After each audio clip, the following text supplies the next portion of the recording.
Hello. Hello. Hey guys.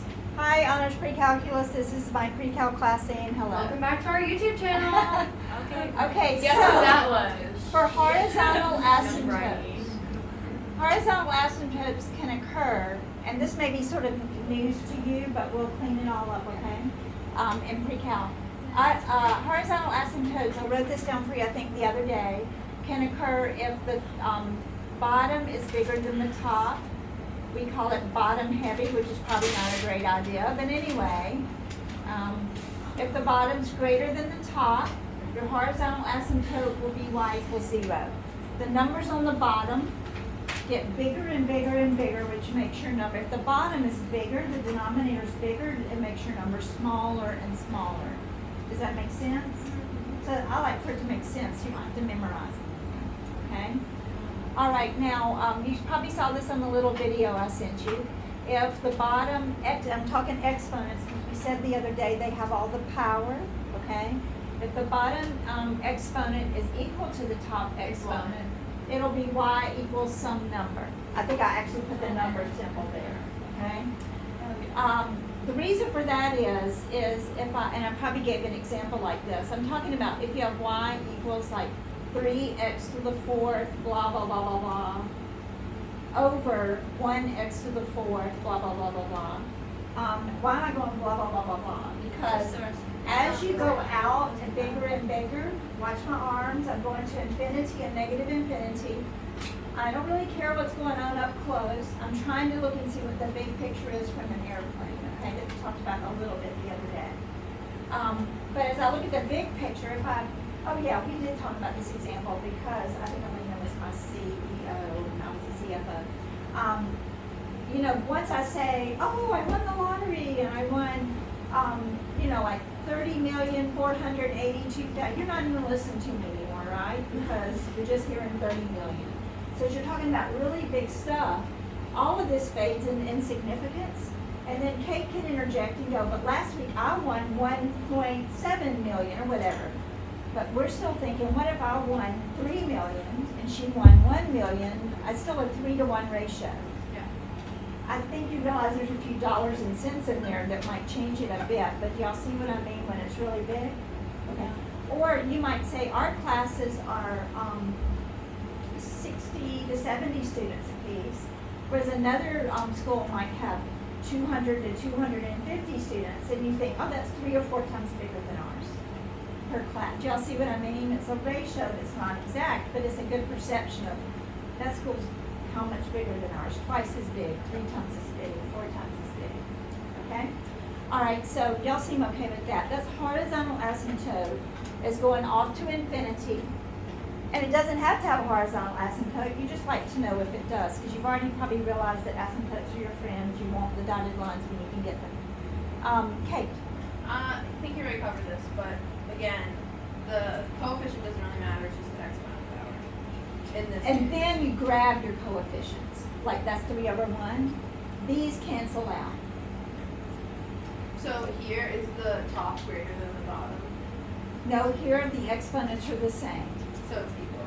Yeah, I forget it's disoriented over here. Okay. So the bottom exponent is equal to the top exponent. What that means is the millions and tens of millions are growing at the same rate, Yeah. but this tells you in the front that mine's 3 times more, okay? If the top exponent is bigger than the bottom You one, don't have so horizontal. it's none? Right. Okay. Because it will do like this, like you've seen on many times. It'll just go off to infinity somewhere, okay? Just like normal. If the top's bigger than the bottom, it just won't level off. Is and that that's not okay. a slant asymptote? Can be. I'll get to that. Good question. All right, vertical asymptotes. Your first thought is they occur at what makes the bottom equal 0. Okay. Denominator. What makes the bottom equal 0 is your first thought. And but you might catch. You also better stop and check that something else doesn't happen. Does anybody know? I'm not whole if the top equals 0 too. In your experience so far, I do want to keep saying that we have to be careful as math teachers. Like sometimes we say anything to the 0 powers 1. Almost anything to the 0 powers 1, and I want you to be shocked when you see something that's not, okay? Right now, that's really kind of all you've seen. By the way, 0 to the 0 power is not 1. It's undefined, okay? There's lots of things we say loosely that we shouldn't say that makes it seem like it's always true. So I don't want to say 0 over 0 always gives you a hole in the graph. I've seen 2 or 3 other things happen. It's just that you're not going to face that by the time this test rolls around. Y'all see what I mean? So Anya's right until Monday, or what's the day? We say until Tuesday's test. If you get 0 over 0, it is not vertical asymptote, it's just a hole in the graph. It means that whatever it is, examples I gave you before, it means it's not badly broken, I can still use it. Yeah. I don't have to throw it away as a hole in the graph, and it's infinitely small, okay? Like, if there's a hole in this floor, I'm not gonna fall through it, I can't even see it. And if I got a magnifying glass and I saw a little hole in this floor, I could just go like that, and I can keep on functioning, okay? A vertical asymptote is just done, it's over, it's broken, I'm throwing it away, all right? That can occur if the bottom is 0, as long as the top is also not 0. So we'll do examples and check that, okay? Vertical asymptotes are always x equals a number. Horizontal asymptotes are always y equals. If you just say my vertical asymptote is 2, I will give you some credit, but you should say x equals 2. X equals our verticals, y equals our horizontals, okay? A hole in the graph will occur for you until otherwise informed. A hole in the graph will occur if you get 0 over 0. There are other things that can happen. What that means is your graph has come really close to this hole, and then it just kept on going. And really, on our calculators, we many times never see the hole. In my sweater, if I poke the hole in it right now here, I'll poke a hole in my dress. Okay? So she can verify that I just poked a hole in my dress, okay? But with a pencil, we might be able to find it. But you see it? I don't see it. Do you see it? Okay, so she sees it. But if I got a push pin and pulled it out, Alina, I don't think you'll find the hole. I'm certainly not going to go home and throw this away. Right? Okay? So a hole in the graph, you still have to show it to me by having this little open circle. Anyway, the board's not really in it very well. I think you get the idea. Now, one other thing that we could have, and I'll take your question in just a minute, is a slant asymptote. Okay? A slant asymptote can only occur if the top, what will make it slant off what will make this happen? Top is greater Y than equals bottom. x, but how much greater? 1 greater. Okay, so why does that matter? If the top is 1 higher than the bottom, you have a slant asymptote, and that's why we stopped and did. You'll find it with long division. Okay? You would rather find it by the good new, I was going to say old fashioned, that you probably love synthetic division. If you remember it, it's really short and sweet. But Yeah. it doesn't always work in it doesn't work. Is that all like the time. greatest common factor? You put something in a little box and Yeah. but it only works in certain instances and often would not work for us, so I just don't even address it right now. I'm going to take questions in just a minute. A slant asymptote will be of the form y equals mx plus b. Now, please don't forget your question.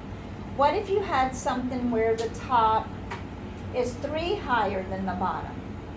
As long as the top is bigger, it's going to go off to infinity. Your question is just how is it going to go off to infinity? If you have an x to the 4th, blah, blah, blah, over an x to the 3rd, blah, blah, blah. I'm having to guess where I'm writing over there. Doesn't that reduce to x? Okay, so that's why the 1 higher, that makes sense. It's like, I don't know what all the other stuff's going to do, but it'll collapse to a slanted line. If the top is like 3x cubed, blah, blah, blah, over x, blah, blah, blah, that's going to go off to infinity. This fades into insignificance, okay, if I'm looking for asymptotes. And what does that reduce to? 3x squared. And so I'm barely showed you this the other day, which is why I postponed the test, because this is a big concept. There's not a name for it. Why am I not calling 3x squared an asymptote? An asymptote is a guide line. Asymptote is, for some reason, a word that we just reserved for horizontal, vertical, and slanted lines. But we can have other things that we model, that we follow. We don't always follow lines. I might follow something else through the park, okay?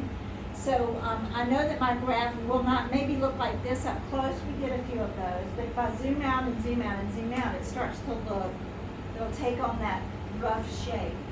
That is called an end behavior model. End behavior model. It could also be called a far away, or I'm looking at it from an airplane model. I think we talked about Legos, like if I went to Barnes & Noble and saw a Darth Vader. Did we talk about Legos? If I'm Yes. standing up really close to it, I probably don't have any idea it's Darth Vader. I'm like, they put a black one here and a gray one here. But if I back away and I look at it, I'm like, oh my goodness, you start to see a different picture, okay? It's not a different object, it's just a bit of a different picture. And so an end behavior model might possibly be an asymptote, but it doesn't have to be. So let me talk about that real quickly. Do you have a question, Chris? Yeah. Yeah, I think we're probably cooled off and you're probably freezing. That blows right this way. Okay, so anyway, as you go out bigger and bigger and bigger and bigger and bigger, as you go out to infinity, if the bottom's bigger than the top, it'll go to 0. And that would be your end behavior model. You see, if you back away from it, all that fine detail in the middle will get lost and it'll just look like this from the airplane, okay? And you also could back away from it and it could look like this, which is a slant asymptote. That's also its end behavior model. But you could back away from it and it could look like this, and there's just not a good name for that. So it's just like a loose end behavior model. It's very similar to, is anybody in here in student government? Okay, is anybody in here on the soccer team? Oh, you're tennis, are you tennis? I'm on Tennis. soccer. You're on soccer, okay. Anybody else on soccer? Okay. On JV soccer, but. That's good, No. that's soccer. Y'all have practice today, is that Yeah. right? Okay, I was looking at the board, I love that Liz fills out the board, because I like to go to stuff. Anyway, if I was talking about you, you're all Marymount students, right? She has the added thing that she's a Marymount student that plays soccer, okay? So there's all these end behavior models. It's just that a slant asymptote is an end behavior model that just happens to play soccer. It has a name, okay? Like tennis, or like, y'all both play tennis? Yeah. Okay. So you're all Marymount students, but they have this, you all have something, I'm sure, but they play tennis, okay? And so that's what happens. There's this broad thing of end behavior models, and some of them just play different sports. A horizontal line and a slanted line. The other ones just don't have a name. They're just still end behavior models.